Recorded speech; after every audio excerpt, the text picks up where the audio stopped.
Here's Brody Brazil. Here on the YouTube channel, I have definitely been doing a lot more Pittsburgh Pirates videos lately than ever before. And I certainly understand the frustration of that fan base. We can all see their team is not winning, but I also understand the accusation of their team maybe not even trying, certainly not spending to become a better team and get to a playoff position and win a whole lot more games than they have been the last several decades. There have also been some other controversies like the Roberto Clemente sign situation, the decal that was up in right field. The team took it down to start this season. Fans noticed, they wondered. The team said, we're not going to replace it. Then we are going to do something else and put it back up. And then there was the Bucco Bricks, which I also did a video about recently. These were commemorative bricks that people donated money for, I think $100, $150, 25 years ago, 30 years ago when this stadium was being built. So their names and messages were on these bricks right out front of PNC Park. Well, during this past offseason, they took all the bricks away. They didn't tell anybody, and next thing you know, KDKA Television found those bricks in a recycling yard outside of Pittsburgh without any warning or notice. So obviously there have been a lot of things for people to be critical about when it comes to the Pirates organization. Now, on this one, they quickly came back with a message to say that we actually know what we're doing here, and here's what they said in a statement. When we laid these bricks outside of PNC Park nearly 25 years ago, we invited our fans to join us in building our future on the North Shore together. Through the years, a host of environmental factors, including weather and foot traffic, have led to significant damage, leading to multiple full-scale replacements, which is crazy that bricks don't last 25 years. Anyway, the cycle of deterioration prompted our organization to look for a better way to preserve these cherished messages over the long term.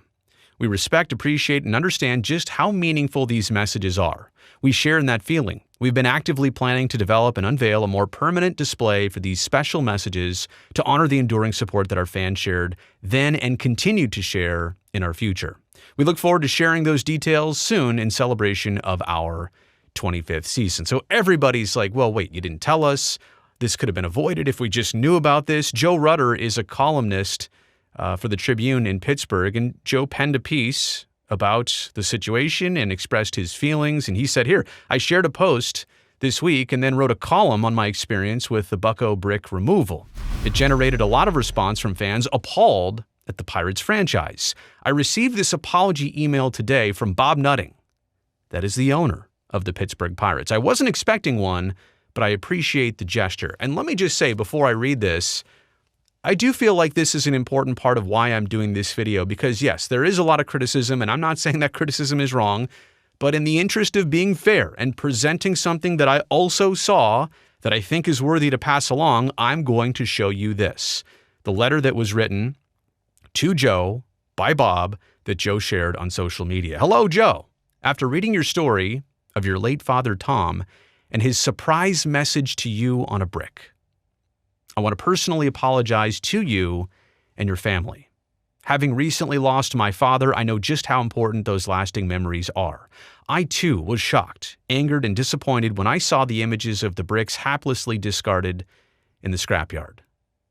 It's kind of amazing to think that the owner didn't know that this was going on, or maybe just this is what he's saying in the letter. That was a mistake. It was disrespectful. It was wrong. I am sorry.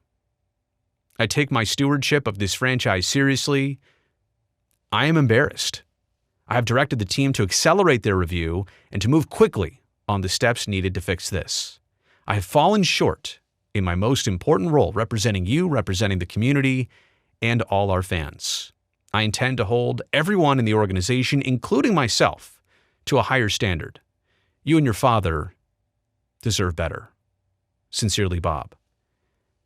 And to just think about the first sentence here, about the situation, Joe's father, Tom, had apparently produced a surprise message on a brick that was probably a special thing in the family, and now there are a lot of examples like that. They were just gone, removed, and with no real messaging on replacement or here's what we're going to do, or even chance to keep their brick, the original brick maybe that, I mean, were those the originals? Are there really several generations? It's kind of sad that the original ones thought of and purchased and memories, they're now gone for sure. I don't know if they were gone years ago or if these were the original bricks. Point is, you understand Why these bricks?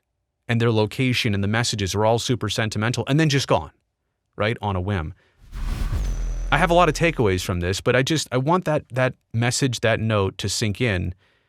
It was not written by somebody else. It's not a lot of deep words and lingo and sentences and not beating around the bush. It is straight to the point. It was disrespectful. It was wrong. I am sorry. The Pirates owner, Bob Nutting, said all of that very plainly and straightforward. Here are my takeaways. Yes, the Pirates have done and might continue to do some wrong things, like doing things the wrong way. You could have done these better. You didn't have to make the fans flip out over things. You can go about your business in a much better way. I say that in past tense, and maybe in the future, maybe they'll have some more mishaps.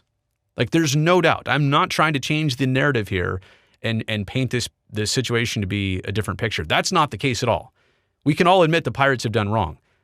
But in this case, and what I just showed you and shared with you, I just don't think there's much room to dunk on the owner for that message. And I'm not saying that letter alone to one columnist who's a prominent person who, has a little bit of a platform. I'm not saying that this should change the entire dynamic and you should forgive the Pirates for everything. I'm just saying I want you to factor this into the equation of what we've seen so far. It also shows you that the owner, despite what you might think, is consuming media. He's reading the paper or he's reading the online version of a column in the Review. And so that's a good thing. Sometimes people are so disconnected with their own fan base, with their own company, with their own employees, with their own situation that they would never even hear back something like this. Oh, people are writing about me? I don't care. I don't want to read it. In this case, at least the owner was self-aware to read something, consume it, realize a mistake, and then go reach out to the person who actually wrote that. And in this case, I just think sometimes we all need a good dose of humanity here. I get it. There's a lot of back and forth, a lot of finger pointing, a lot of accusations. Every team should want to win baseball games. Some teams are run more like a business than a competitive team, and maybe that's the case here. My point is, if we step back for just 1 second, I think seeing this letter makes me feel just different for a second. It doesn't change the situation, but it makes me feel just a little bit different for a second.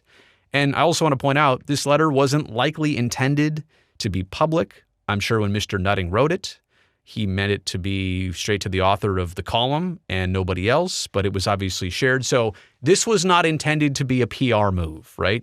Writing a letter to somebody that they would post. I don't think it was ever meant to be that way. I think it was person to person, supposed to be a heartfelt situation that now at least we can all observe and understand the situation. So I wanted to do that follow-up. Again, I felt the obligation when I saw it, and for as much as I've been covering this story, I felt like, well, I can't ignore that. That's out there, that exists, and people who are interested in this story and the entire Pittsburgh Pirates situation, you at least need to know that too, right? That this is a mindset, something like this happened. And again, it doesn't fix and solve where this franchise has been and where they're at now, certainly on the field, and maybe where they're going in the weeks and months and years ahead. But at least I just wanted to share that and show you a moment in time. All right, that's it for this video. Put your comments down there below. Also, thumbs up on this video. I would greatly appreciate that. It helps me, the video, and the channel. And don't forget to hit that subscribe button. That way I can definitely see you back here next time.